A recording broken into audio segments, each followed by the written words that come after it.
Okay, so I guess we'll start. Okay.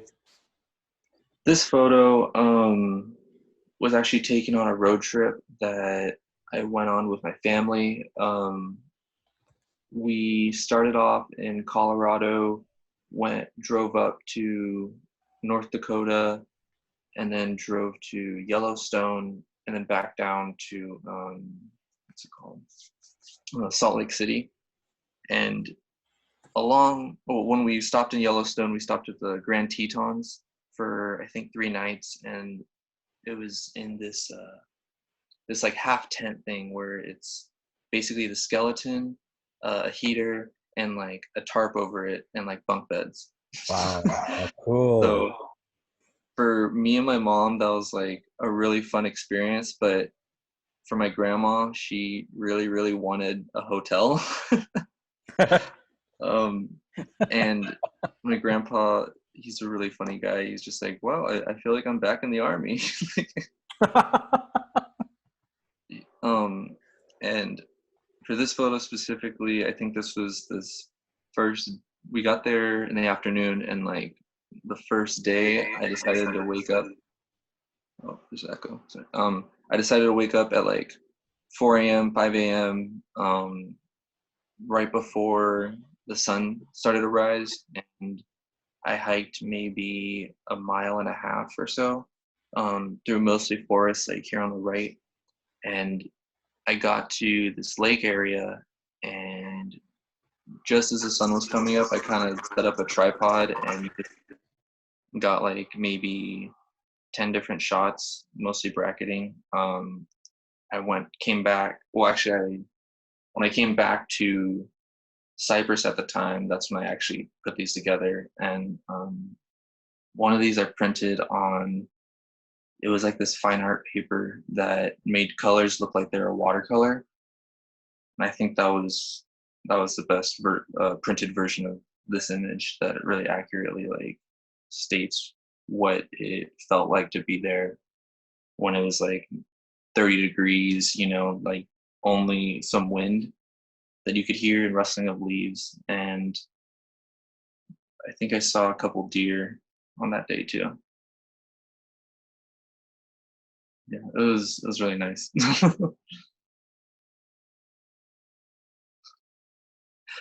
Yes, David, you're right. I used about we all used like $5,000 worth of paper, but but yeah. I was commenting that's a great picture of the Grand Tetons. Never seen that point of view before. The Grand Tetons has always been straightforward or with the river involved. I've been there at least a couple of times, so seeing that point of vantage point it really took me a different perspective. That's a pretty cool shot. How are you doing that? It's cool. Okay, so this one um, is actually an older one. I think the last image was from 2018, I believe. Yeah, May 2018. This one's from, I want to say 2012, I think. Um, this was actually taken on my mom's film camera at the time that she later gave to me. Um, and her and I were on this road trip, just us, to the Grand Canyon. And this is actually the Grand Canyon at right after first snowfall. I wanted to find a way to make sure that you could see the Grand Canyon um, from a different vantage point than just the tourist area, but also notice that there's snow because I think, I mean, yeah, I think you could see there's that red layer right where that's right under a layer of white, and that's actually not like sand or that's not dirt. That's all snow. Um, it was really cool to see that, especially in some areas when it went down to a certain point, and then you could see the bottom of the Grand Canyon, and it's like completely untouched by snow.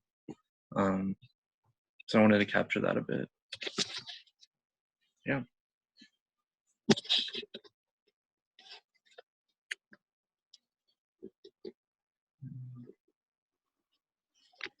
sure you hear me or not, but is that at North Rim Grand Canyon or is that at South Rim? Just curious. I think it's South Rim. Wow, I never seen snow at South Rim before. Maybe North Rim, maybe once, but it was very small amounts. That's Neither really did, cool. neither did we. I think my mom went to the Grand Canyon twice before, and she's never seen snow. Actually, I have a pretty funny story later, or later after this day. We made the mistake of waiting till like sunset because we really wanted, to get photos and stuff and be there as long as possible. And we didn't realize that the 14 miles that it takes to get out of like the national park area didn't have any streetlights.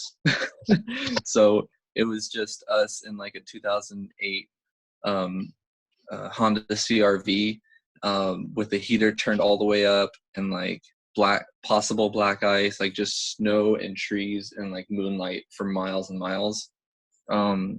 We both love horror movies, so she was really freaked out by it. And so we were driving and driving, and I'm like starting to fall asleep. So we were hiking all day, and suddenly my mom like screams and like wakes me up, and I look to our left, and there's a dude in like a neon jacket, like a neon red North Face jacket or whatever, just walking towards us on the street, not on the street, but on, next to the street. So we just passed by, and she's like, "What happened? Who was that?" I'm like, "We already passed him. It doesn't matter." He's probably like a serial killer or something. No, he's probably just hiking, like. But it was still freaky to see that. And then I think maybe a mile later we suddenly see a tree stump that's like on fire as we go by, and it was just the freakiest thing to see. But to me it kind of made sense. I mean, if a guy's hiking, I mean, I was freaked out too because there's nobody else around. It's dead silent. But yeah, we made it to the hotel that night and was just so exhausted, and they were so nice to us in Flagstaff. And yeah, it was a great road trip. Great road trip. That's an amazing story, man. Comical, but pretty freaky at the same time. Thank you for sharing, by the way. That's pretty amazing. Oh man, I would have died and like, oh hell no. It was freaky. It was freaky. I'm sure. I know exactly which road you're talking about. You're talking towards, I think, driving towards Carmen, Arizona. Yeah, I think so. Yeah, I remember that road. I was actually at the Grand Canyon a couple years ago with my girlfriend, and yeah, that road is pretty dark. I mean, yeah. You know exactly what you mean. Good times, man. Thank you again for sharing. Yeah, of course. Thank you.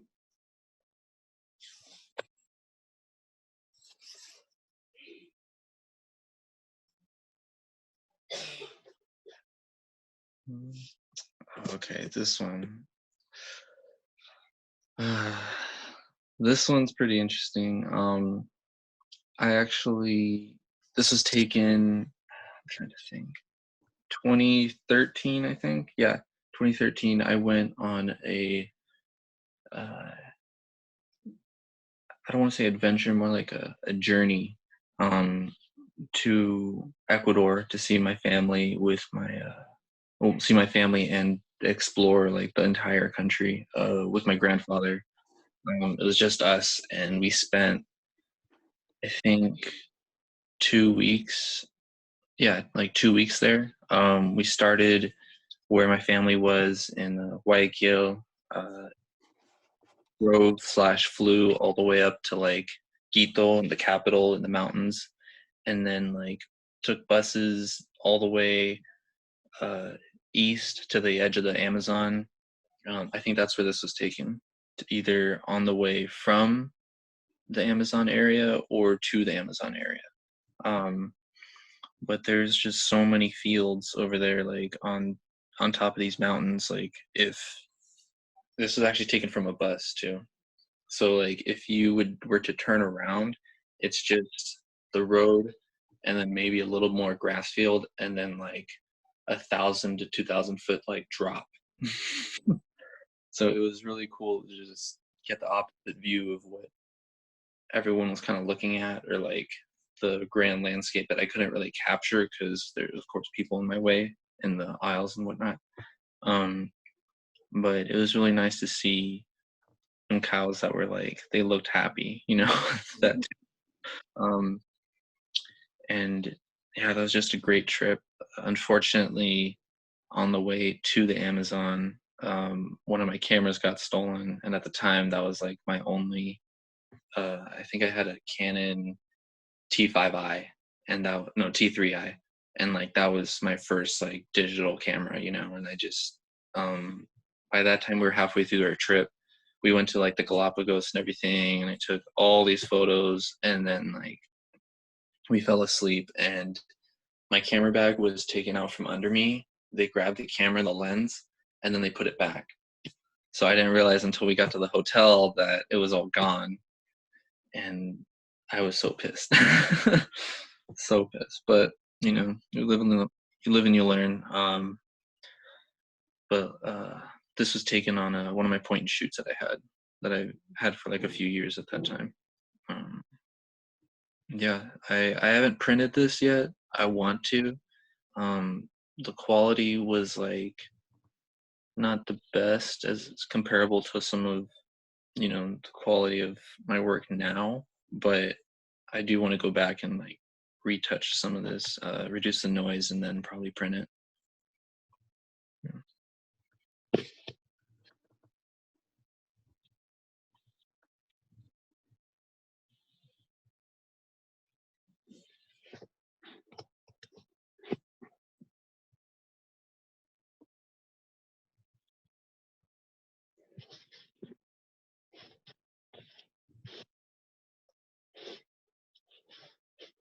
Okay, this one.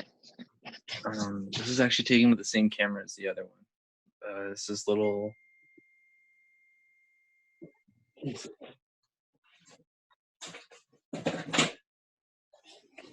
I had this, and I was maybe 11 or 12. It's a Canon SureShot SX230 HS.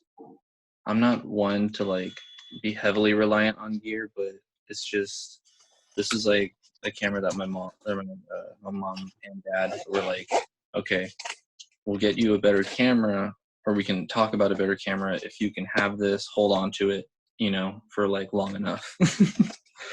And it's still in working condition to this day.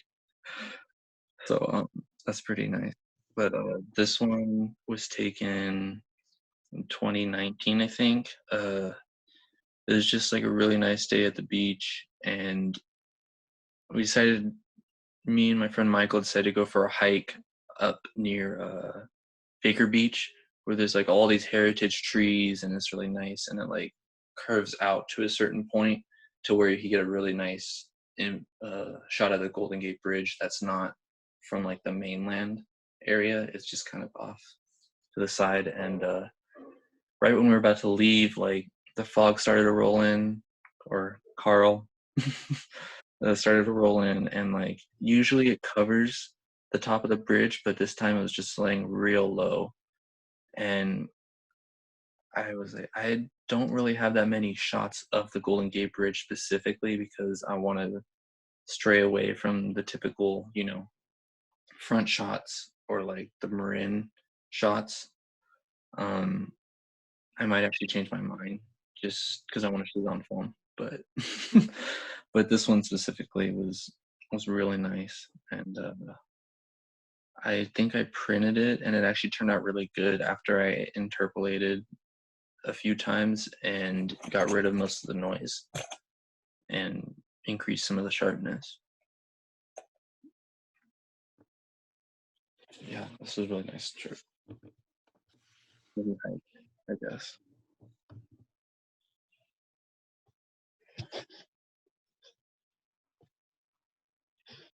Oh, this this one was it wasn't necessarily a road trip, I guess. I just kind of threw this one in here because it's really funny. This is actually a house in Berkeley. they I don't know why, but I was there and excuse me. I'm sorry, something came up. So I was there at like damn, sorry, I'm trying to think. Right. Okay. So my girlfriend and I went to Berkeley together.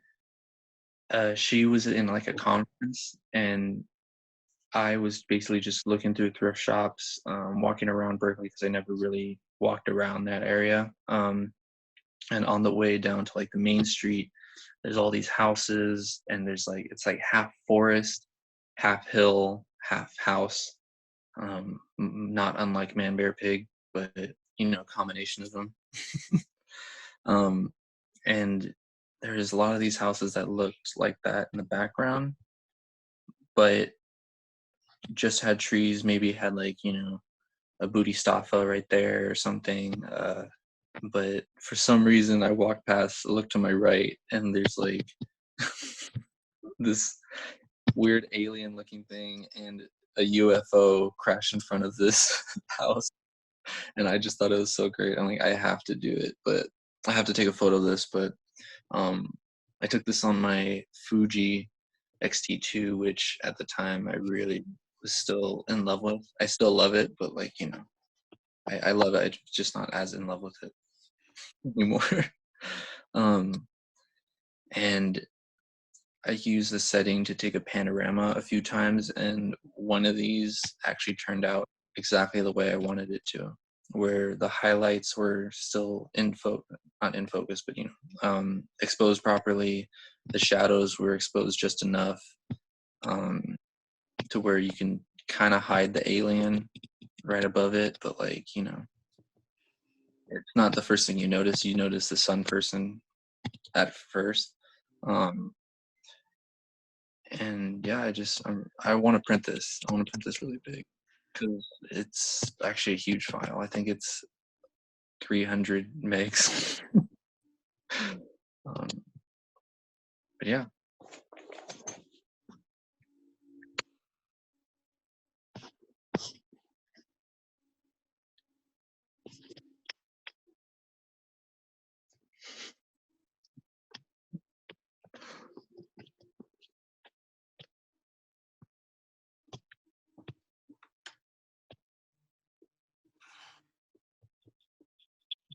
this one. This was taken on the same road trip as the first one.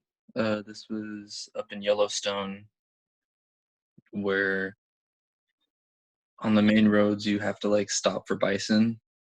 It's really funny actually. I mean, just being there is really funny because you'll wonder why there's so much traffic, and then you like look way ahead, and there's just bison just staring at cars just in the way. um, and I wanted at the time I think I just took Rob Johnson's class, and I just shot on large format for the first time, and I was like, looking up different videos and stuff about. I mean, I already knew about like wet plates and stuff like that, but like I wanted to mimic that. I still had a mentality left over from like high school where because I didn't have access to film, like sheet film at the time, or like a sheet camera, um, or 8x10 camera, I would say. I wanted to mimic that in digital, so that's kind of what my approach was in this. I took this on my digital T5i at the time, and like I went into Photoshop, made it larger, sharper, and twisted it, the exposure around and some of the levels just to make it look just right. I didn't add like the daguerreotype like drops and smudges and stuff, but I just kind of wanted this just to look like its own thing, but mistakably um, like a large format image. That's a great scene that you took at Yellowstone. It really is. It looks like one of the I don't know exactly what you mean by the traffic when the bison holds up the roads. My Yeah. brother my brother was there more recently than I was, like like a year ago too. He was mentioning it took him about like 6 hours to get back to the hotel because of bison on the road. I'm serious, 6 hours. He didn't get back to the hotel like 1 in the morning or something like that. Oh man. Pretty wild. But There came, I was able to get, I think, 20 to 30 feet away from a bison. But as I was inching closer and like I was hiding behind like, a tree stump, my mom turns around from the road and is like, Frank, what are you doing? And the bison like starts to look up and I'm just, stop it, be quiet. I was doing so good, just be quiet. I get a couple shots, but I didn't think they were as good as this one. And then I head back to the car. well done, man. Well done. It's a beautiful shot. Thank you.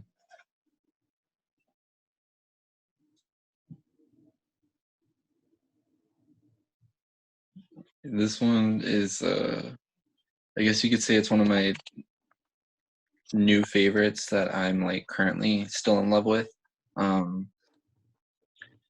Just because of the realism it kind of gives for me. And I'll tell you some more background on this one.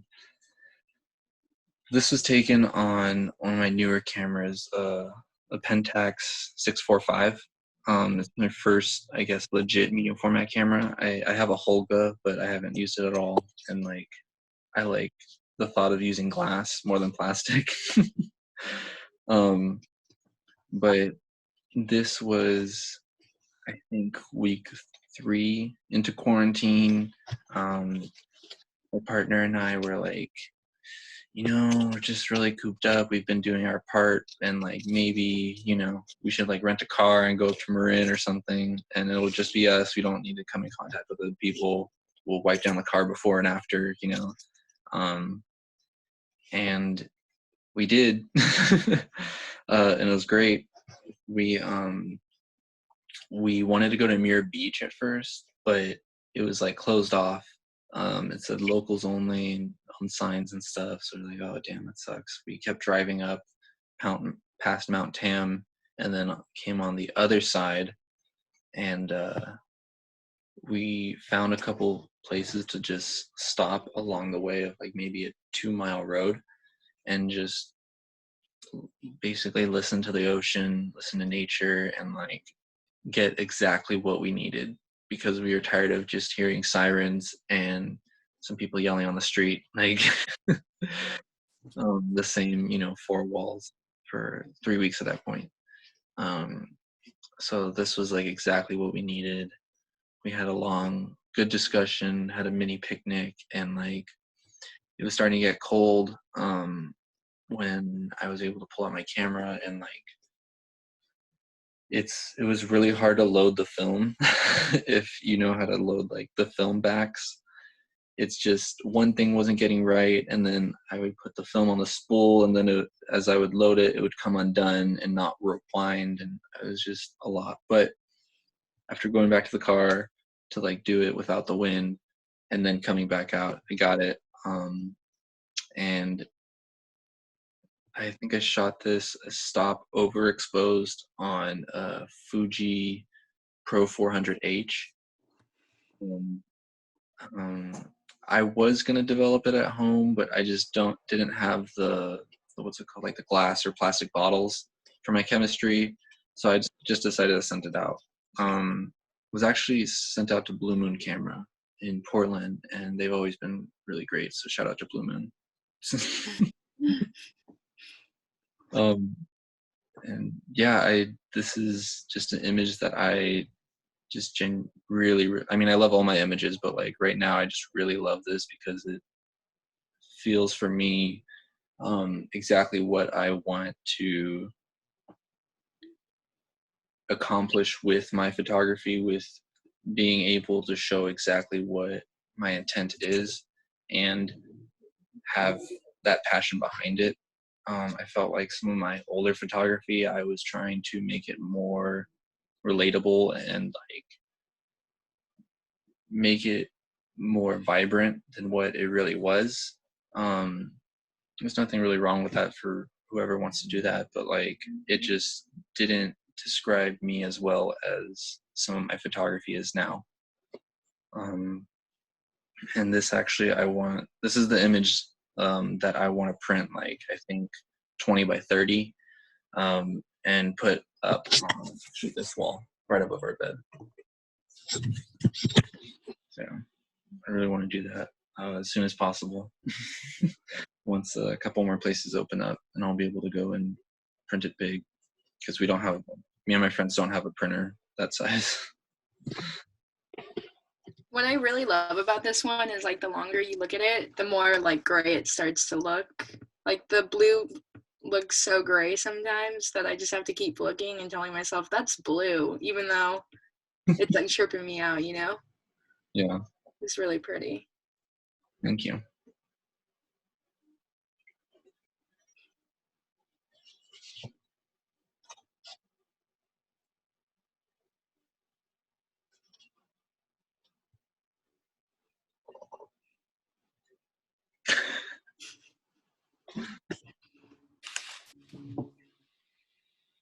Is that all of them?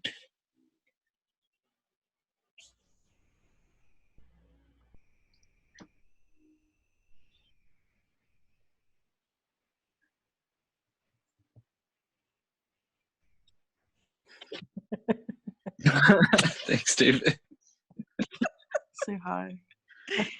Did you get a good seat in hell? I don't know what you're talking about. This is what it looks like outside. It looks really warm.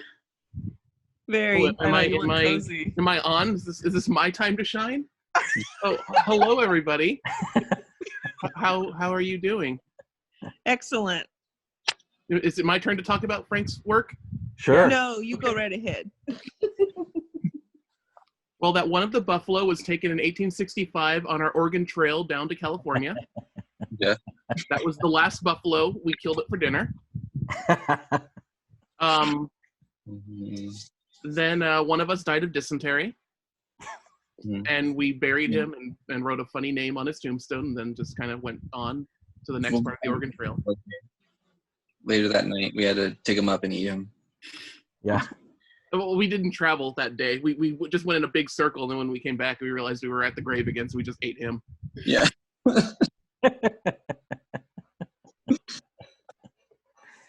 Is this your background on all of your Zoom conversations, David? Oh no, this is special just for you. I will say that when I do my Zoom meetings, I go out of my way to make sure my backgrounds are special. It's awesome. I'm kind of torn between yours Karen and... wants to talk to the manager. Does Karen want to say something? No, Karen's fine.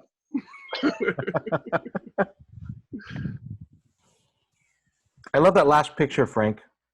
I mean, I love them all, but I really love that last picture, and I can't say why I do. But I chose that as when I kind of advertised this, I just randomly chose that picture, and I didn't realize it was kind of heavy what you said. I mean, that is currently like sort of what you're trying to, like you like it, and that's a tough thing, right? To like a thing you made. To genuinely like it, yeah. On the surface, yeah, of course. I'll hype myself up. Yeah, this is the best photo I've ever taken. This is the best photo I've ever taken. but yeah, genuinely, it's one that I'm really proud of, that I really like, and I feel describes me better than some of my photography has in the past. And I also feel like you could look at that picture for a long time and not get bored of it. I don't know why, but there's something about that picture that's sort of really cool. I mean, really deep, maybe. Yeah. I don't know. I tried to get bored of it pretty quickly. It worked okay for me. It lasted a little longer than the others. It did, yes. It lasted longer. Well, it's just because I was trying to stare at where the horizon was. It was just like gray on gray, so it like took a while.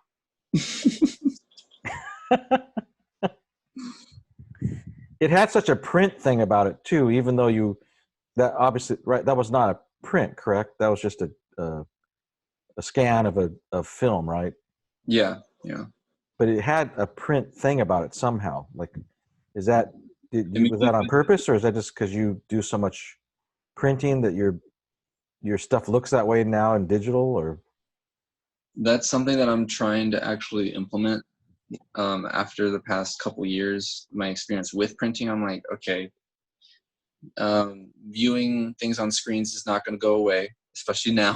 So what if I am able to bring printing a little bit more to the digital realm? right? Yeah. How's that going for you? Pretty okay, I guess. You remember to call Hard grain noise and noise grain? Yes. Because that's literally all you need to know. Yeah. Say that again, Butts Carlton. What was that? Oh, you need to know when you're talking about digital prints, you call the grain noise, but when you're talking about analog prints, you call the noise grain. That's Mhm. very important according to some of the classes I've had. Right. Is it proper to do that, to print, if you're a good printer, to make all your digital stuff look like prints? Is that a proper thing, or does it really not even matter? Oh, I don't know. Do we have a good printer here? Shouldn't your Anyone? images just look like your images? Right. Print or digital? Mhm. Right. But printing obviously influenced Frank's eye, right? Because he's been printing, and he's like, I can't do this digitally. So he's beginning to put that aesthetic. Is that correct, Frank? Are you using that aesthetic in your digital Yeah. Yeah. approach? Right. But I think Everything influences all of our vision, and we should bring that influence to everything that we do. right. Print or digital. The delivery medium of the photo is somewhat irrelevant in the fact that we should create the images that we want to create in the way that we want them to be created. Mm-hmm. Right. I'd agree with that. The delivery images, yeah, is irrelevant. That's true. Right. Right. Well, maybe I caught that because I've been doing a lot of printing lately. I kind of saw a printing aesthetic in that last image, which I liked. Like, I felt like it worked for me. Thank you. Dude, you've been doing a lot of printing lately? I barely showered. Well, I did a lot of printing until they kicked me out of Cypress College, and then yeah, I did literally that too. Only it was like 3 years ago that I got kicked out. So yeah. Definitely went out with a bang. yeah, got the last laugh though. Took that $5,000 worth of paper and ran. Did you? Well, don't like record my confession or anything, but yeah. Oh, it's broadcast live to Yes, everyone. Facebook Live. Oh well. I love the stories too. Oh, I'm sorry. What? No, I was going to say I love Frank's stories. Because I'm trying to put one of these together myself, and I had a really hard time finding, even 7 pictures that I liked that I've ever shot. Road wise and a story. Was it hard for you to do this, Frank, or easy? It was a little difficult, just because I wasn't sure if it should be just one road trip with 7 photos or like multiple road trips. And then once I was actually digging through my archives, I was like, actually, shit, I've been on a lot of road trips. I didn't even notice. And there's like, a couple key points or like actually good stories that I guess in previous Zoom meetings this past year, I've just been rambling on about random stuff that I could actually tell and accurately tell that contribute to the photo, and at least for me, Right. It was really cool. Thank you. I really enjoyed it. I was, oh my God. Anybody who has to follow Frank, we should all be worried. That's all I hope so, just a little bit, but maybe we can do another one after a few people have gone. So. I have about 8 to 12 people that have submitted photos, and it's not a submission. I'm just, anybody wants to do it. I want to do it, And some are photographers, some aren't. And it's so amazing the different approaches people have to imagery. Like some people really go for a more stylized thing. Other people go for a more natural thing, and it's pretty cool. Pretty cool to see all the different expression. I think Lydia would be interested in contributing. I think Lydia would not be interested in contributing. Too late. You got contributed. Uh, My body, my choice. It's a no for me, dog. Lydia has exited the chat. Shame, because Lydia goes on great road trips. That's cool. Roll is not saying a word. I love not. His, yeah. Is he even here? I think he's just listening because. Which one? Yeah, Rich.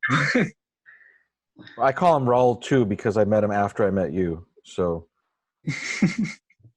but I love his. Like that name. I love his screenshot. Like it's. Yeah. I thought it was him for a long time. So I guess he uses this for his Zoom classes. Yeah.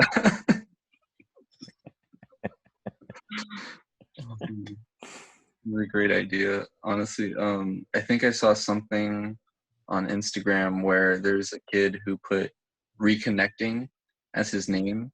So when he took it off the video, people just thought that he was reconnecting. Clever. And that's amazing. Yeah. He says he's got chores. He's just listening. That's cool. So, David, best Star Wars. You always throw me in the Star Wars bus. Other movie series that I watch. Best Star Wars. I'm gonna go with The Last Jedi, just so Frank can say "fuck you." The Last Jedi. Any thoughts on that, Frank? That was the latest one, right? No, that was the one that you hated. That was the one with Mary Poppins Leia floating through space. That wasn't The Last Skywalker? No, that was The Rise of Skywalker. Right. Oh, right. It's been a while, but yes, I hated that one so much. That's up there with Solo, or down there with Solo, I would say.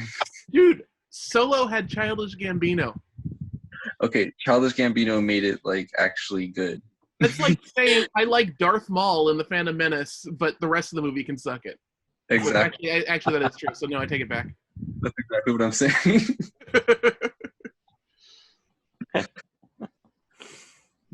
Yoda was pretty cool, but it felt weird. Yeah. Hashtag not my Star Wars. Yeah.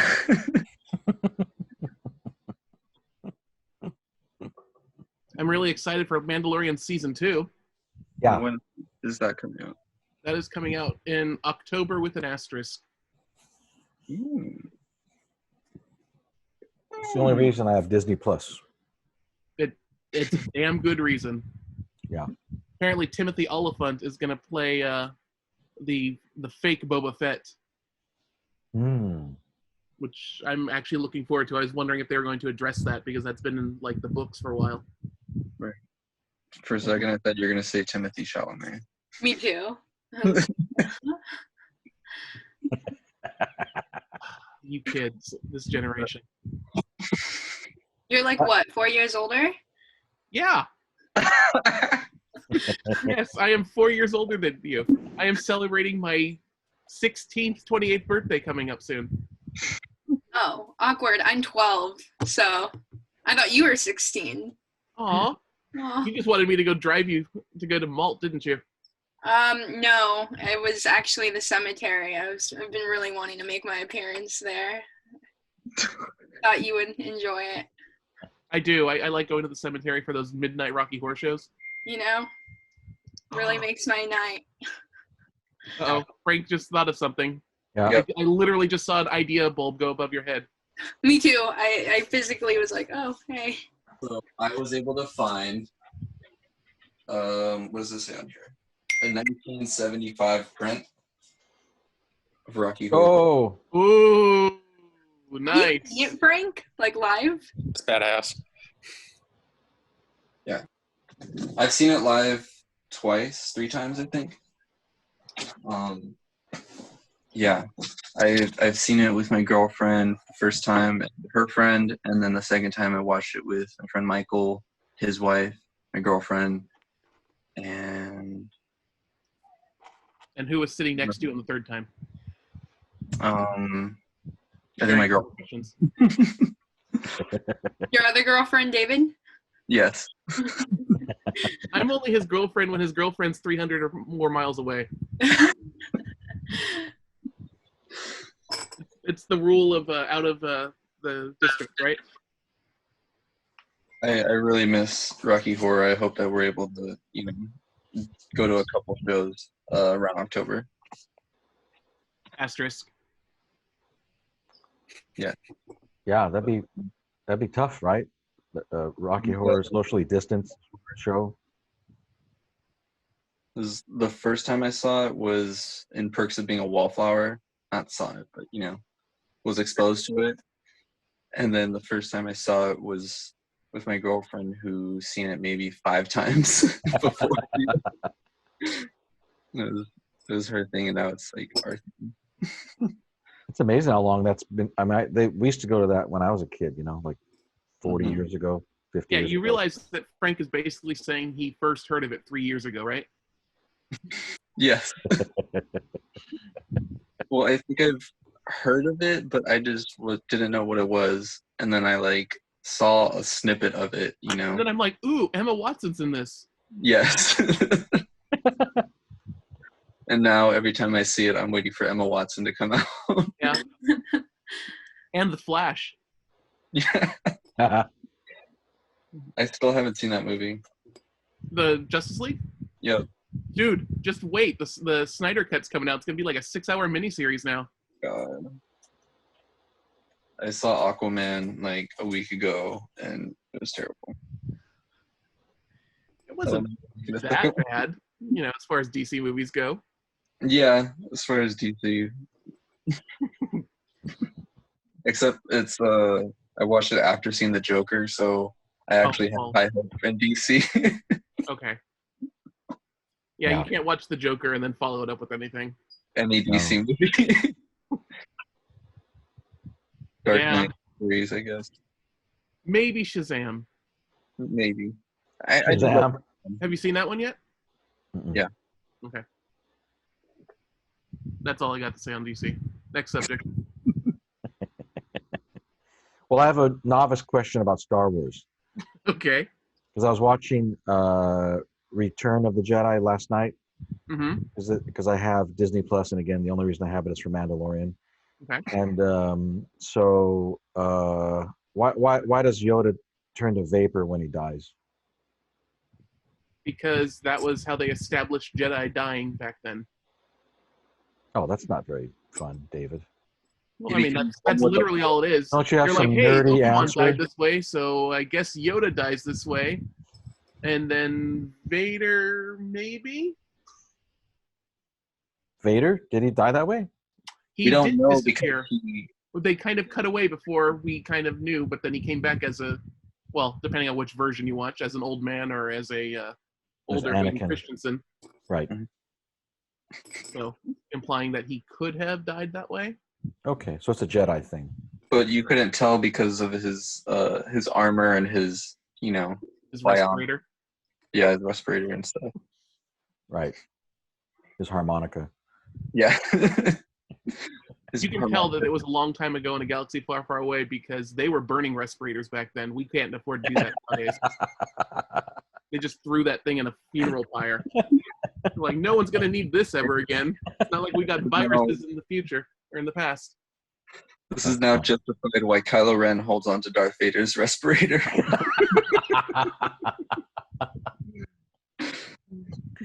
I never thought about that. Oh, don't even get me started on Ben Swallow, man. Well, I'm gonna head out, but it was nice to meet all of you. Frank, all right. You great too, work Lydia. as always. Always, Star Wars chases the last girl out of the room. Yep. Oh, we're gonna do that. We're gonna put we're gonna Yes, use gender issues, gender labels. Gender labels. It's a good Yeah. one. I'll see you at the mall though. All right. I'll pick you up to get that malt. Oh, sounds good. I think they have sales right now, so if we could leave soon, that'd be nice. All right. Yeah, buy that's all the they did dresses. just open up. See you guys later. Bye. All right, let's see who we can alienate next. Raul looks pretty bored there in his still picture. Ouch. I love the. I don't normally like backgrounds, but that one, that's pretty badass. The flame. Hold on, we are talking about Star Wars. Let me change it to this one.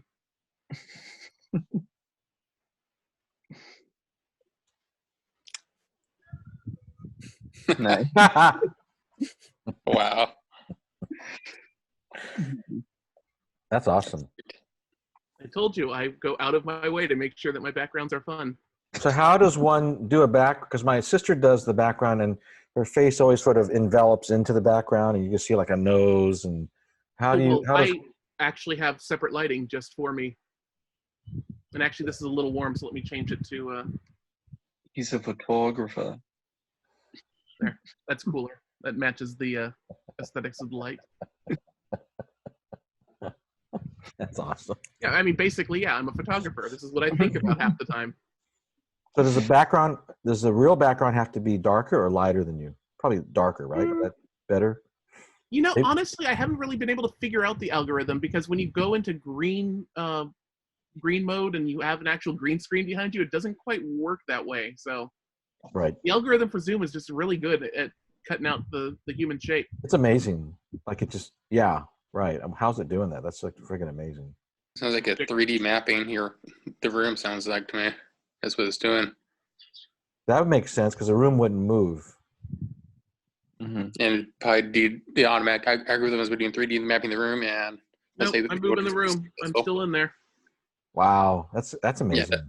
That's definitely like 3D mapping to me. Yeah, that's what it sounds like. Hold on, I'm hitting turbulence. That's great. Better and faster with doing that, because I remember Yeah, when that's the just iPhoto booth or whatever came out. yeah. Yeah, well, we only had 3 megapixels to worry about back then, so Yeah, exactly. it's like which square do you want to click off? You'd have to get out of the frame. It would map the room, and then you hop in it, Yeah. and it still wouldn't be as good as this, but Oh, by Yeah. the way, Ken, this counts as me returning your calls. Yeah, my God. I got a hold of Stamos. I got a hold of everybody I know. Just, checking up on people. Just, You know my rule. I which is- don't do what Stamos does.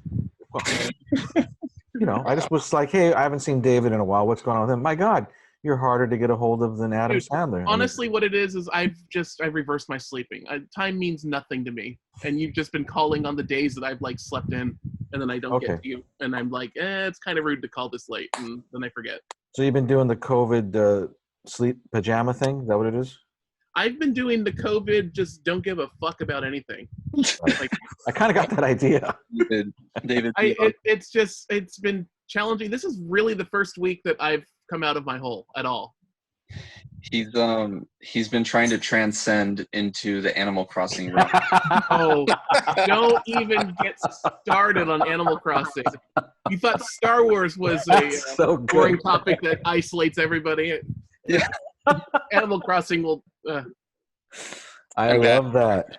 He's trying to transcend into the Animal Crossing. I mean, I am. That is so I fucking good, totally dude. am. That is Dude, so I was up till fucking 5 a.m. so I wouldn't miss my turnips. You could time travel in Animal Crossing. No, that is cheating. There's no time traveling if you are doing it right. It's not cheating. You should see my. If you don't see cheating, The you see what my friend definition has. of And cheating. Dude, I they live. are releasing patches to keep you from time traveling. That is the definition of cheating. That's sad. They had to do patches. That's the oldest trick in the book. They did the last patch. It keeps you from time traveling to more than one time on the same day. Interesting. That's This pity. is good. This is really good. That's really Oh, we lost Karen. Karen just evacuated the whole city to get out of this. Yo.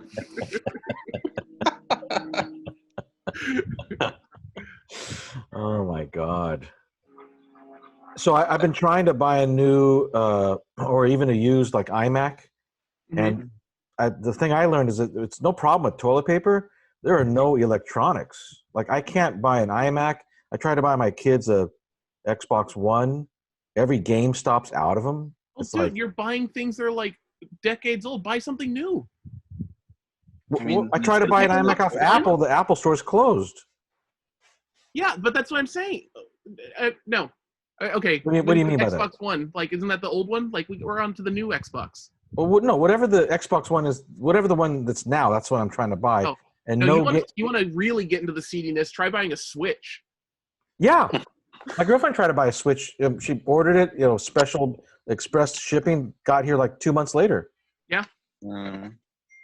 It's like there's something going on outside, right? There might be something impeding the mail, I think. It's the electronics, isn't that it's just not, the ships aren't coming in, or why is there no electronics? It's a combination of that. It's a combination of everybody being at home needing new electronics. It's just, we're all home. We all want to play Switch. We all want to play Xbox. There's just not enough to go around.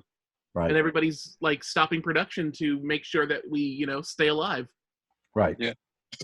Like apparently that's taken a huge turn for us, is that we're trying to stay alive. We're trying to make masks. We have to like actually do things for ourselves because we can't trust this this guy who wants us to inject our lungs with detergent and sunshine. It doesn't work? That's not working? Well, you can try. I mean, I didn't take his recommendation of, just inhaling the virus to try and cure myself from it. So right. Thing you can try. Oh, and we lost Raul. Yeah. Too. Raul too. Yeah. Yeah, so it's a bummer. You can still buy Apple products and have them shipped to you. Oh, okay. How long is They it do have an online store. They're revolutionary in that sense. Right. But Yeah. don't think you could do that with Lego. Lego is not as prepared as Apple. I can attest to that. Well, maybe I'll do that. Maybe I'll buy one of those off of Apple. Yeah, that's true. Because I went on their thing and all the stores are closed. But yeah, you could just get it right there. I was a little suspicious on how long it would take for me to get it, but whatever. It's getting better now. Yeah. Yeah. I mean, most of my Amazon packages are here within 2 or 3 days now. So. What? Well, I'm not in San Francisco. Nobody told you to move up there? I mean, this is what I've learned today from this whole thing. Frank moved up there and he took one picture of the bridge. That was a beautiful picture, Frank. Yeah. It was gorgeous. Yeah, it's cropped a little weird, but okay. Wow. Ouch. I never seen a shot like that of that bridge, like at that angle. And that was the goal. Well, clearly you haven't been to the Peter Lick Gallery. No, I probably haven't. The Armagosa version's the best one. You go out of your way to make the image like the Grand Canyon, and that image, you go out of your way to get a unique perspective. I mean, the last image was taken up here too, Marin Headlands. All right, I gotta go, guys. Hi, Karen. Hi. I want to talk to the manager. Jeez. Now we all got bigger now. Mm-hmm. Well, some of us stayed the same size if we had our view this way. Yeah, I'm on my phone, so just one page left. Oh, right. Yeah, but they're wonderful. Your imagery is really beautiful, inspirational, and totally. The reason I wanted to do these was because I felt like a lot of people on a road trip right now, and I, and I don't right now. I'm a paper photographer. I have no desire to shoot, less than a foot away from me and then put that picture up on my feed that I look at on social media. I enjoy looking at skateboard pictures right now because I feel like I've been conditioned, afraid of people, to equate human beings with death, and so I'm interested in photography that's far away, open spaces and super a long time ago, because like today just seems such a bummer to me. You know, so I really enjoyed your selections. It was really, really enjoyable. Yeah. Okay. You know, You brought a lot of memories for me too, Frank, for those scenes you took. Because I've been to those places, and thank you for that. Of course. Thank you. That was the goal. God, I still can't get over the bison though. God, I know the traffic. It's just So pure funny. comic. I was hoping when I went last in 2011. I was hoping to see some moose. Nope. Yeah. yeah. One day I want to see moose. That's one animal I'd love to see in person, but I don't want to get near them either. That's another thing. Yeah, territorial. Yes. That shot was gorgeous, you know, and it really did, for me, imply, you know, like a medium or large format sheet film. As a matter of fact, I have an uncle that was a photographer, and he sent me a bunch of stuff to develop. And one of the shots came shot, you know, in color. Just the vibe of it, you know, it really had that you know, that look. So it was amazing you did that. I mean, it almost, to me, it looked like at first glance an image that was from back in the day that you totally had cleaned up. Right. Yeah. So it really was, for me, it was really effective. Amazing.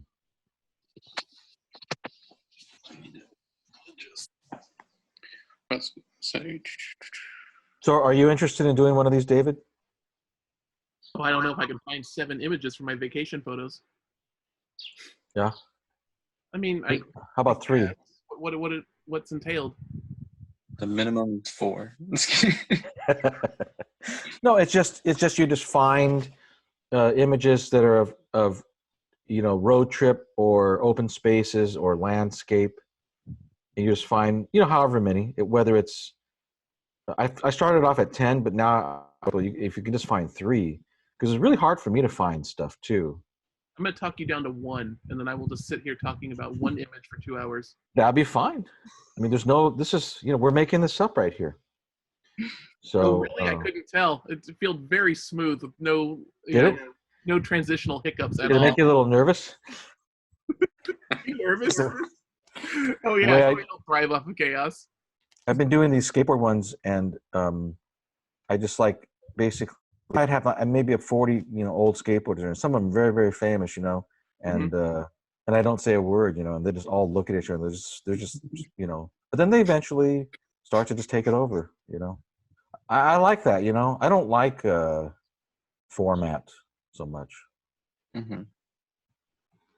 I don't know. I don't like podcasts that start with theme songs and a bunch of rhetoric and comparison. Oh, you have to do the rhetoric because that's how you get Not the my sponsors. podcast. The sponsors are part of the rhetoric, and they're the ones who pay for effects like this. Wow. By the way, my version of this podcast was brought to you by SpaghettiOs. It's the only thing I've been eating during the coronavirus, and I have gained 30 pounds.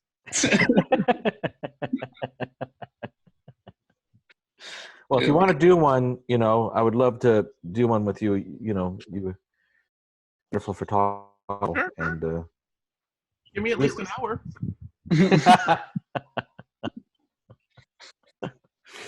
yeah, I'm trying to do these one a day.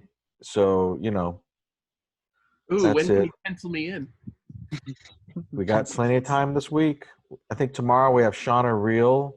She's a female skateboard photographer, and Tuesday's Jana Payne, and then maybe Wednesday or Thursday, if you're available.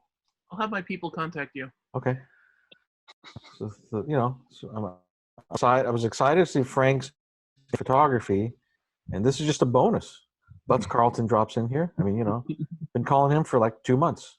Yeah, well, you know, when Frank calls, you got to take that call. Wow, man, I should have called Frank. Love that. I mean, he's who I contact when I want to contact Stamos now. So Frank is. yeah, Frank. That's awesome. I mean, he lives near the Full House house. Yeah. All right. So I'll That's just right. go knock on the door. Isn't that where Stamos hangs out nowadays? Aren't they doing the last season? Probably. Who knows? I talked to him last night. He didn't mention that, but you know, he's probably at that facade. Yeah. I mean, like all empty now, so you can just walk around casually. Yeah. Is it still that way? Because down here it's starting to kind of, people are going out now. And Yeah, but down here people are idiots. Yeah, there's people protesting down there. There's nobody protesting up here. right. Yeah, you guys got hit pretty badly, so you guys are smart enough to know. No, we have all the fucking Orange County housewives that are like, it's been 2 months, so it's dead, okay? Jeez. There's some truth to that. People do feel that maybe not, maybe they're tired of having to be safe. I don't know. Well, have they gotten They're tired tested? of being told what to do. They're not used to like people telling them what to do for 2 months. That's for sure. That's a part of it, I'm sure. Yeah.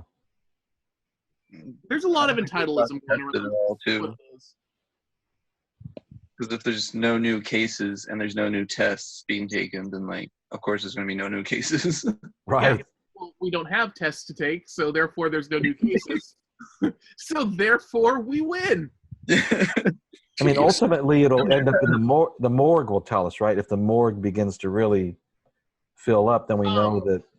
You do realize, like, the morgue can only contain so many things. That's why we have big old freaking holes that they've just been throwing bodies in. No, I know. That's what I'm saying. But if like with everybody out mingling now, say in a month from now, we might get another medical crisis going, Yeah. Oh, no, it's definitely going to happen. It's not even a if. It's a when it's going to spike because of this. And right. It's really stupid. Well, maybe if it is stupid, then maybe that's sort of a thinning thing, where it'll thin out the dumb people. Oh, well, I already said if we stay in our place until 2021, then we are just going to have a live action view of Darwinism happening. Yeah. Like Right. Hopefully, I am that fucking mammal that hid under a rock when he saw a meteor coming down and wiped out the dinosaurs. That's who I'm going to be. I'll see you guys in another year for the ice. Do we know that will even be resolved by 21? No, it won't. It's just we're going to possibly have some sort of plan by then. That'd be nice to have a plan. That's Mhm. that's what's been stressing me out, is that there just doesn't seem to be any structure to hang on to. Here's the real secret that you need to pay attention to if you want a plan to happen by 2021. Yeah. Don't vote for Trump. But that's a political thing. I mean, you really think politics can solve this? It's a common sense thing is what it is. The dude can't even say the same thing from day to day. Dude, you can call it a political thing all you want, but this fucking idiot has made every step harder. And like you've seen the rest of the world, we are in the worst position because of the lack of decisions or the few decisions that he's made. It's probably all strategic, but regardless, because he wants to kill us? No matter who you have in the White House, yeah, we still are battling a virus, aren't we? I mean, this is a battle against. Yes, it's a battle that we were prepared for around the Obama administration, and then he fired every single fucking person that would have prepared us for this. Mm-hmm. Right. That was probably in hindsight that was not a good thing, right? Well, I mean, yes, in hindsight, but this is what I mean, when he came in, the first thing he did was fire 10-20% of the staff. I know, I heard about that. Yeah. I know. I'm not arguing about it. I'm just saying that at the bottom of all this is that there's this virus that wants to kill us. It doesn't want to kill us. It wants to live, right? Mm-hmm. Critically thinking, there's a virus that wants to live, and we want to live too, right?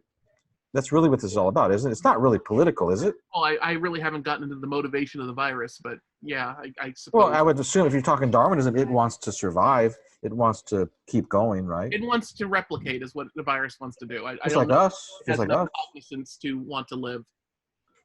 Well, I don't think we've reached the point of realization for self-awareness of a virus. God, I hope we haven't. A podcast that I was listening to that was featuring these top scientists and stuff. And what makes this virus so unique and adaptable is that when it replicates itself, it doesn't replicate itself perfectly, like literally almost every other virus and every other cell.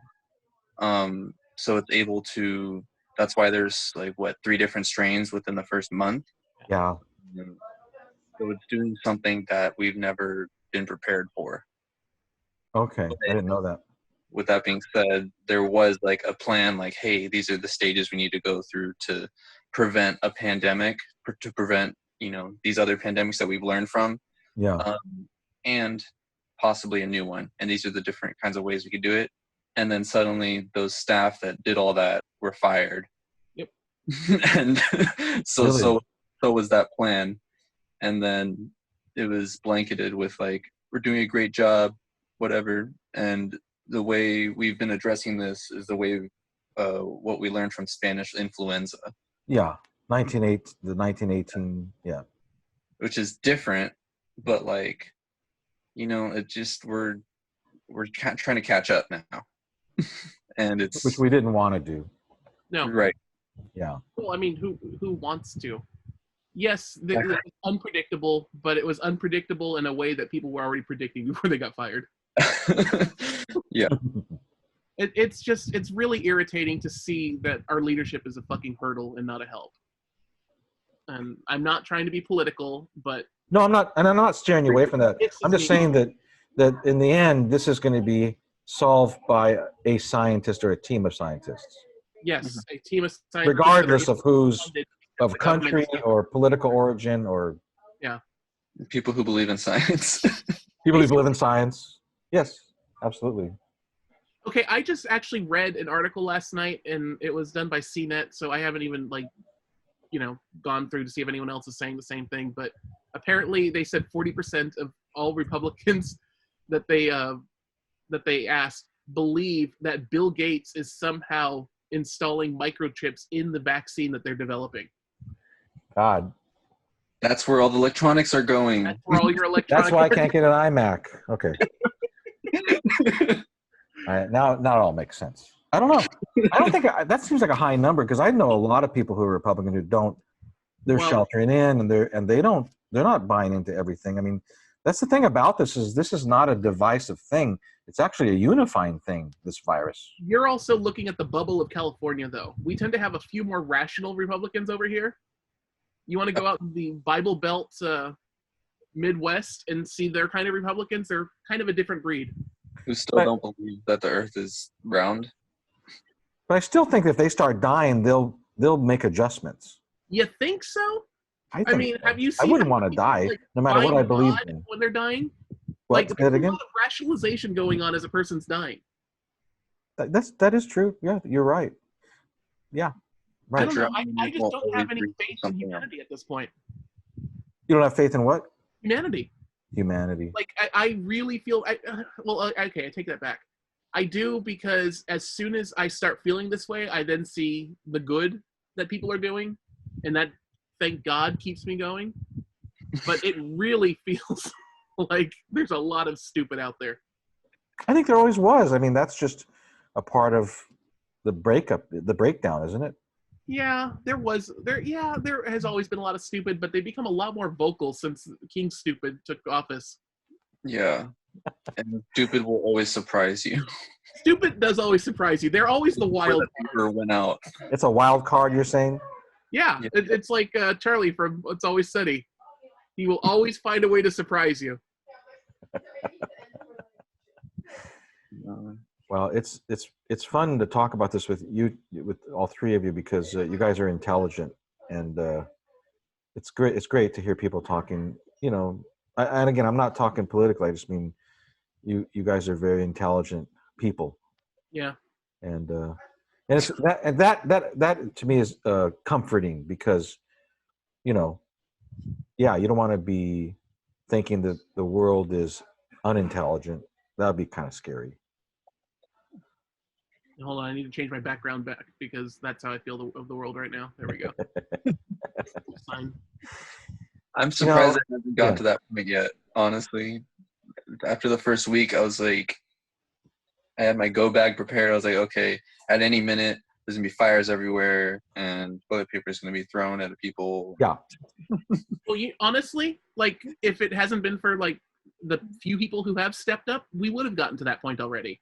Yeah. That's why I'm saying it's like we're fighting this despite the hurdle instead of actually having help. Like, you know what? Fuck it. I am being political. If Obama was in the office, we would not be in this situation.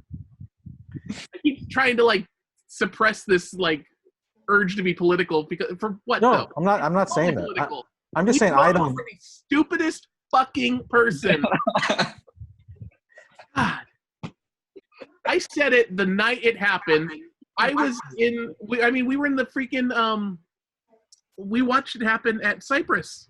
There was a whole like slew of us watching the world slowly die. We were crying together. I remember that day. I was there. Yeah. Fuck Trump. www.fucktrump.com. If it's I just think that this thing is not political. I just think that this thing and then the world's in on it's not our president, it's the world. They all don't want to die. So, everybody's going to have to try to figure a way out of this. But have you seen the numbers? The rest of the world is doing pretty good. Have you seen Germany? Yeah. Yeah, they handled it great. John Ray is going back now, thanks to him. Are you making that up? Well, you can never really call him John Ray. He said it a few times. I ran into him the other day, maybe right before this all happened at Cypress College in the parking lot. Yeah.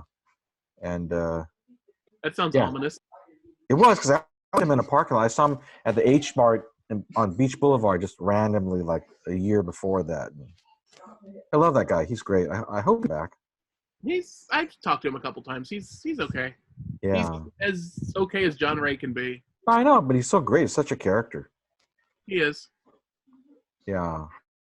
But so that's what I'm saying though. But let's say they all fix it, then eventually we'll be fixed, right? It's not like we're an island, right? Well, I mean, isn't every piece of land an island? If we're technically speaking. Oh, we lost him. All this political speak. Yeah. Well, he's never liked political things. He's never liked things that he has to take a side in. He said he has to help his mom.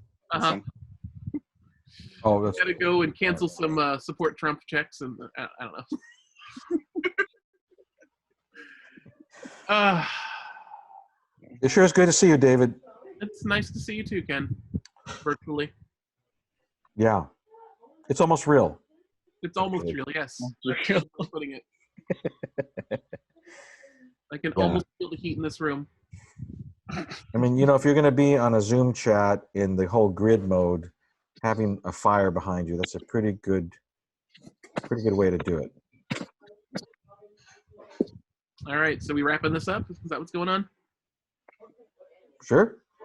If we're wrapping it up, yeah. It just sounds like you're giving your Springer-esque final thoughts. Oh, I have no straw. If I have to go to the bathroom, I get up and go to the bathroom. What? It's the way you're doing it. So what have we learned today? We've learned No, Frank traveled the world. Not true.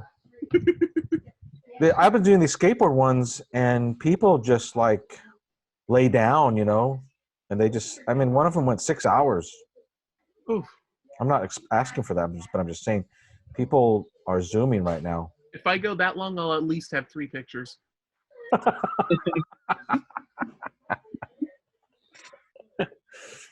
Yeah. I guess I missed your snark, David. That's one of the things I missed. That is, that's something I have in abundance. It's a little more potent lately. That's good.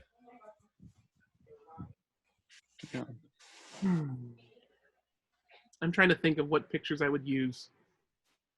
It was so difficult for me because I have family pictures and I have skateboarding pictures, but I never take scenery. So, well, but that's what I'm thinking. Like I've been staging my pictures for like the last 3 years. I can't have unstaged pictures. You have to go back further. That's the thing. I had to get old hard drives out, and mine was a road trip, up to Mammoth that I did maybe 6 years ago. So I had to get old drives out to put it together. I can do like old Comic-Con pictures and hey, look, here's another pair of tits. Landscape. That's the kind of scenery that I like to take pictures of back in the day. Well, there's Wow, no, look at no that rules. half dress. Wow, that is considered a costume, huh? Just those tassels on your boobs. Okay, click. Yeah, if that's your road trip, that's your road trip, you know? I don't know. I'll think about it.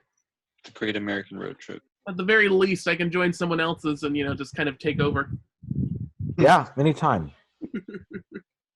Anytime. I don't know. I don't know any other Cyprus people that, let's see. Oh, well, Grace and together. Oh, when has knowing the person ever kept me from just going out and saying something? That's what Conan's been doing.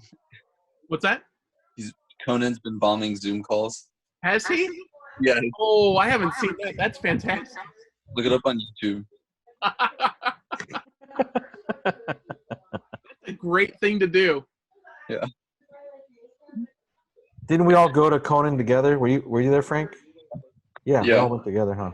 I actually have that picture somewhere in my house of all of us. Oh, that's cool. Yeah. Good times. Yep. Hopefully in the next couple of years. So is there any way we can see who's watching on Facebook Live? Yeah, if you just did I text you the On this, link? I really haven't looked elsewhere. If you look at the link, but the thing is that it's not going to tell us. Yeah, on the very top of the chat, there's a link right there. Is there a number? I just want to know if there's like anybody still here, or if we just completely cleared it out. There it is. Let's see. Hello. There's a 4-second delay. Is it? Yeah. Ken Hada is live now. Click on that. Oh, there's actually 4 people watching. Hi, 4 people. But that probably means that when this is done, what'll happen is it'll go into the Facebook video system, Mhm. and then I'll get like an insight on it, and so probably this probably was seen by anywhere from 200 to 400 people, but not in its entirety. Meaning that Oh no, they definitely tuned out as soon as I said "fuck Trump." I have no doubt in that. They're like, oh, this is going to be political now? No. only half would tune out, right? Not all of them. I would hope so, but I don't know. There's some weird people that are coming to his defense. That's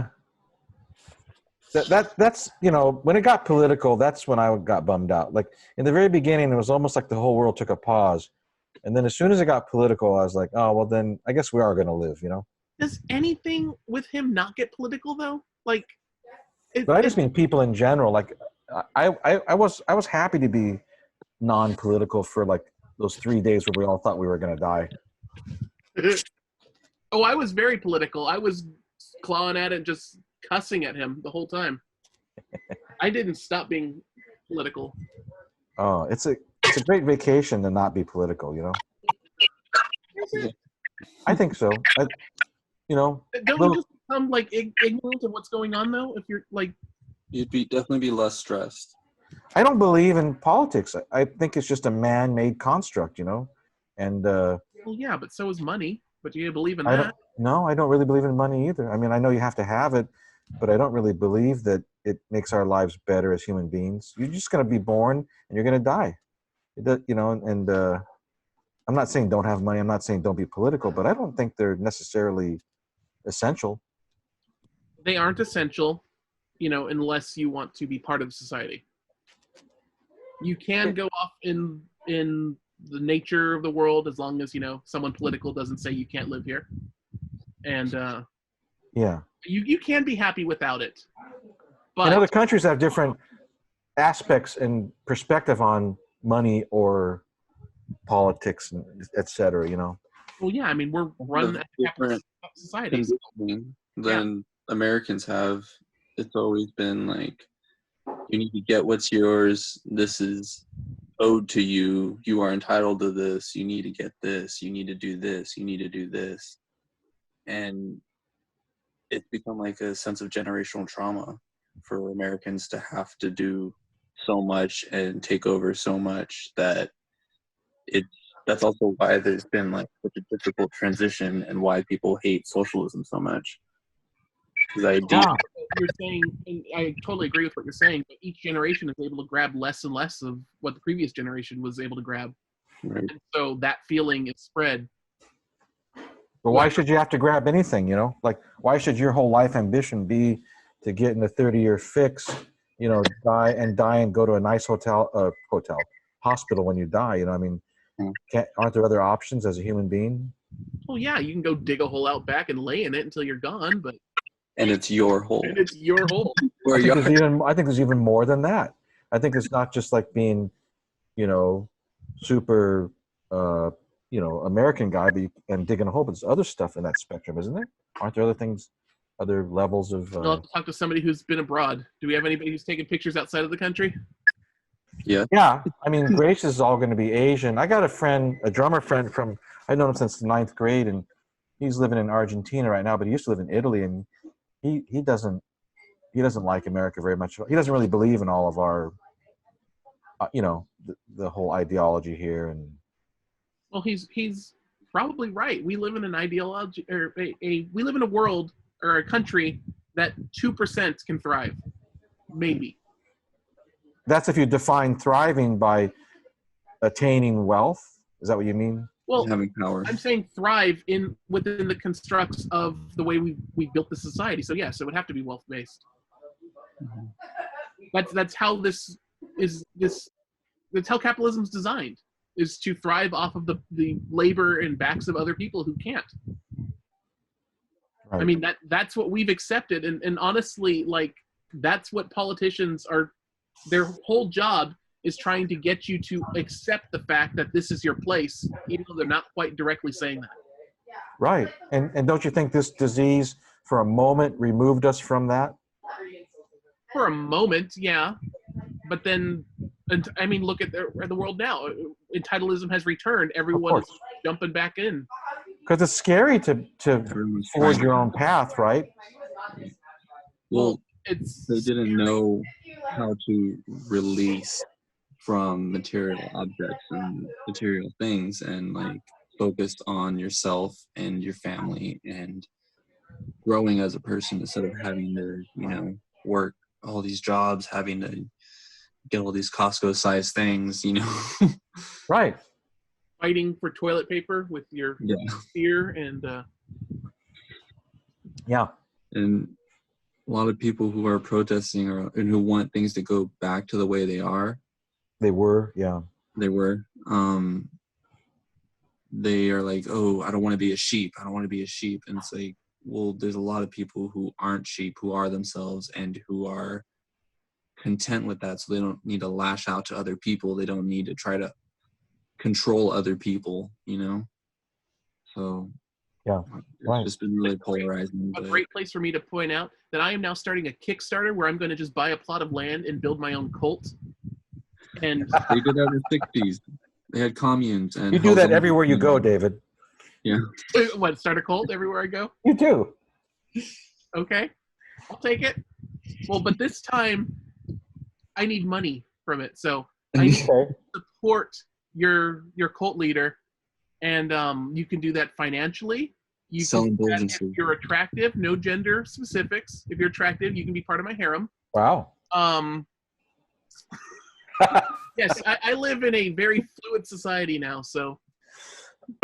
This was just a natural thing to me, David, for you to do that because honestly, people have asked me where my cult is. I've been making this joke for a while, and some people are actually like, it doesn't surprise me at all. I mean, you need to join my cult. What's your cult? The cult of 18. The cult of 18. I'm way too old for that. The cult of 18% gray. Oh, 18% gray. Oh, no, that's, yeah. I'm way too vivid for that.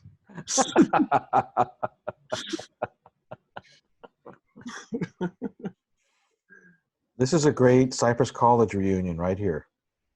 Mm-hmm. I mean, how many fucking times was it literally just the three of us in that room for hours? Normally, Frank had his nose in the computer. Yeah, I never really got to talk to Frank. And I'd look at this wonderful black and white stuff he's working on. He didn't But say I'd much, also have to go to work too. So Yeah. I'd be talking and then be late to work and then head out to work. Yeah. That place is I go there, I still go there, but I go there because the ATM is less touched than other ATMs. It's actually pretty Smart. Yeah. smart, and you just fuck that up by saying it to these fours and fours of people listening. Yeah, all four of them, all 400 or whatever it is they're And gonna. now the ATM is If touched. they have the by four more teachers people. credit union, they're gonna be down there. Dude, I didn't even think of that. I've been going to the stupid actual credit union. Not even. Don't go there, Oh, dude. you're debt. Well, obviously, I'm like gloved, and I know how to take care of myself. I still do it even at the Cypress one, but in the Cypress one, I literally have never had a single person behind me while I did my transaction ever. Well, I've been to the bank twice, and I may have had one person behind me. Mm. Like it's just we're being courteous. Yeah, right. And That's then where I go. Lather myself in. And they have the at Cypress College. They have the what do you call it? The parking lot's open so that people can go, students can go there and use the Wi-Fi to finish to work on their shit. Oh, trust me, I know all about the drive-in Wi-Fi. Oh, okay. We've had many discussions about the way Cypress is going. Remember, my mom still works there, so I know all the okay. stuff coming in. Yeah, it's crazy. Like, how are they gonna do a dark room anymore? It's so communal. Not. Yeah, right. They're just not. They're closing the soup plantation. They're closing the dark rooms, right? Well, Sioux Plantation is closing themselves because they just realized that they cannot sustain in the way society is currently. Yeah. It's impossible. But nor could a communal dark room, right? No, and no, dark room's gone. I'm telling you, if they open up the dark room, it's going to be an appointment-based thing, and I don't think there's a way that they can sustain that. True. There you go. Appointment based. Right. Interesting. I know there's a dark room I'm following in New York that's, I think, still going. There you go. That solves it. But New York and Portland, there's an actual film community. I feel like Cypress is Yeah, but less. you're also talking about literally a privately owned dark room that maybe 2 people are in at any given point. He's Right. talking about like a public school dark room where you need to facilitate generously maybe 40 students at a time. 30 or 40 at a time, yeah, and 2 or 3 times a day, 30 or 40. Yeah, there's no way that they can do that. Yeah. Like I know OCC is just not having any physical classes like that. No, I don't see how anybody could. Or how do you throw, clay, and how do you learn to cut up dead bodies for the mortuary if you can't, Well, that I think they need to make it a way to do that because that's going to be the most successful endeavor for quite a while. Yeah. Right. A lot of money, right? Go there and do I that. wasn't saying a lot of money, just a lot of bodies. You Yeah. need more workers for sure. And then I think they are doing well. They can kind of do that in the mortuary because everywhere else is closed. Mm-hmm. Like, okay. I mean, you can probably funnel into like one of those and put enough resources to making one of those go, but there's no way you can do it for all of them. And I have a feeling since mortuary science is so big at Cypress and it's a huge money generator that that's probably going to be the winner. That makes sense. Yeah. So maybe the wet lab will become, a place where they'll put in, drain blood out of Extra people. bodies, just throw some bodies in there. Yeah, exactly. Put them in the dark room. We're out of formaldehyde. Oh, it's okay. We got some developer. We'll just throw Yeah. them What on. is this stuff here? Yeah. I think that's a good request. Use a developer instead of formaldehyde for my body. And then they're going to go to the cafeteria and get some Worcestershire sauce. It's all the same thing. It's just vinegar.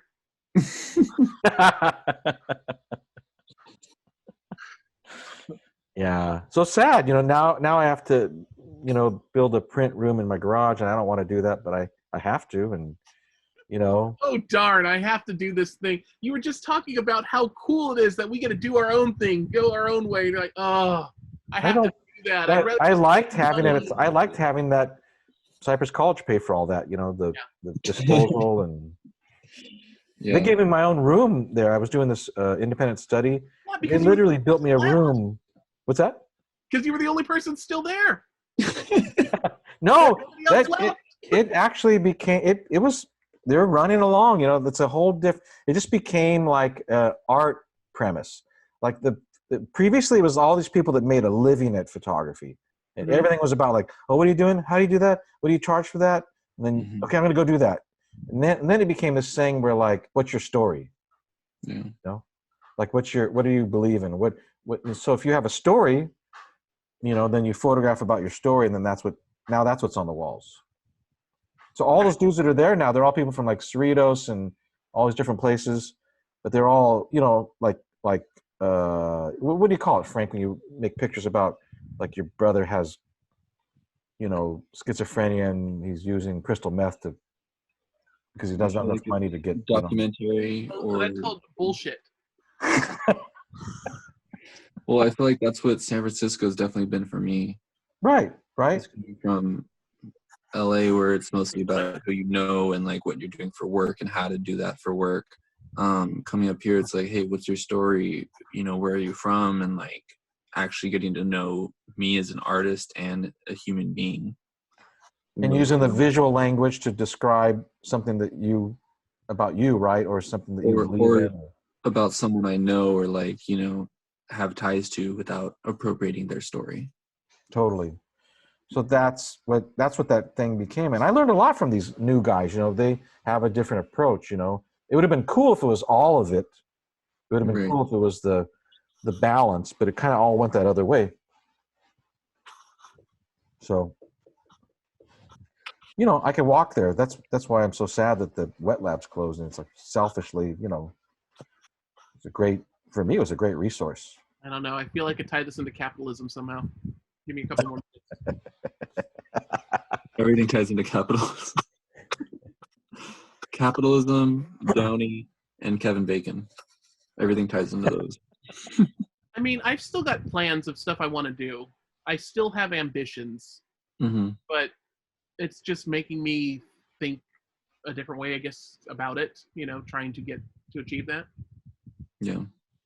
I'm definitely not going to hit up half the models that I'm watching going out and being like, "Woo! I don't care about this 2020."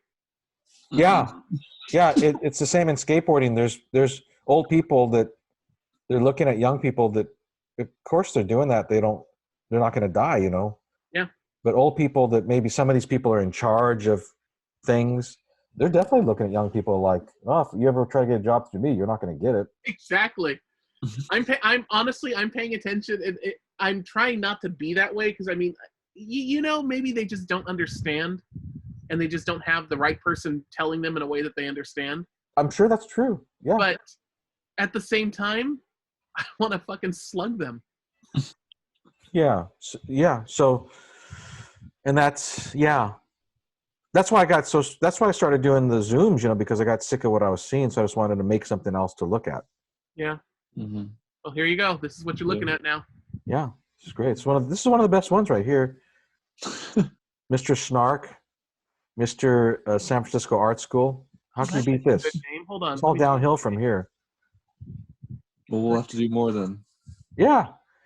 You chimed in on one recently, right, Frank? Who was that? What was that one? You're working. You're like on your break. I loved it. You're like in the break room at Whole Foods, and you're like, it was the Real It's Whole Foods. I love that. It was awesome. It was But, freaking awesome. Hasn't been Whole Foods for a long time though, has it? Oh no, what is it now? It was another place. The Real. Oh yeah, you're like in a warehouse, right? Yeah. Yeah. He's working for Well, Amazon. I didn't know what the Facebook thing is to join a room, so I thought it was like it's the could join room somewhere where it's broadcasting. I didn't know I'd join like a FaceTime call. Yeah, and it wasn't. That one wasn't. That's just a room, I believe. I don't believe that's saved. That Right. Yeah. Right. Yeah, I just never had done it. So I thought, what is this? I just pushed the button, start a room, Ken's room, and then I guess it invited everybody that I know on Facebook. All 5 of you showed up. You know. That's cool. That's cool. Yeah. Look at David. He's thinking about something. I'm What do you trying to divide? remember how to change stuff. Oh. I'll just wait till the next one. You gave me my next name.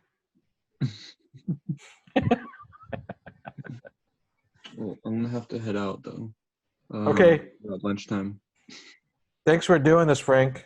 I really appreciate it. It was really good. Thank you. I really enjoyed it. Me too.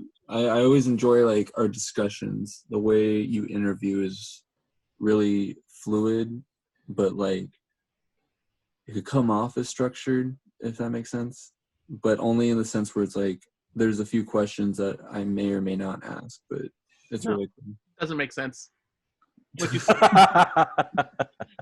It's like there's questions I want to ask. Here's maybe 2 or 3 questions, and you end up asking like 5 questions and add a couple stories, and like it's very fluid from a small foundation. You know, it's all based on. I know you got to go, but it's all based on Spinal Tap. I learned that I learned that they. Did you ever see that movie? A long time ago, yeah. We all love Spinal Tap. So what they did is they studied these characters from their childhood till then, and there's no scripting, and so they would just have scenarios like, okay, this is the first concert, or this is the pre-party, or whatever, and everything you saw in that movie was not scripted, and that's the best stuff to me, you know, because as soon as you tell somebody, you know, say this, it's so phony, and so I always come into these things without any expectation, and if something triggers my ADD, then I just ask a question. Mm-hmm. So that's why it might seem that way, but there's literally no structure to these. One skateboarder told me that I light the fuse and it just blows up, you know? Yeah. Is that why you give a face before you start talking? Because that's like your ADD being triggered. Just like, I need to say something now. What did I do? What did I do before I start talking? No, I'm just pulling shit out of my ass at this point. Sorry. Yeah, but thanks, Frank. Of course. Thank you. Don't get sick. Of course not. That's my new thing, David. I say don't get sick. You know, Has it worked? There's like yeah. So far, nobody's that I've said that to. You must be the cure then, sir. Ken Hot is the cure. There you See go. you soon. Podcast. Ken Hot is the cure. All right, David, you're on the hook now. I'm on the hook. I'm done. If it's just you and me, man. No, I'm saying you're on the hook to do a little what do they call it? One of these things. Yeah, one of these, whatever they're called, things. This is called the road trip photos. I'm gonna use that as loosely as possible. Okay. All right, I'm gonna hit you up. Answer your damn phone. All right. I will promise to try and call back if I don't answer. At least fucking text back, dude. All right, later. All right. Love you, man.